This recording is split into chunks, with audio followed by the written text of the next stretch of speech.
6 மாசம் 6 டாக்டர் பார்த்தாச்சு.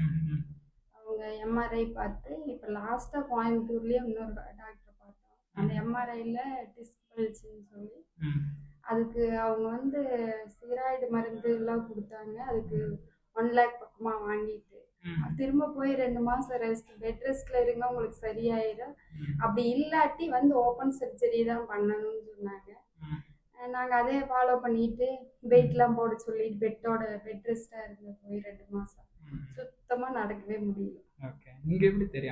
அப்புறம் இங்கே பக்கத்தில் பையன் இருக்கிறதுனால ஃபிசியோதெரப்பி தான் ட்ரை பண்ணலான்னு நாங்கள் இங்கே வந்தோம். இங்கே வந்ததுக்கு அப்புறமா தான் இது இந்த ட்ரீட்மெண்ட் எங்களுக்கு தெரியும்.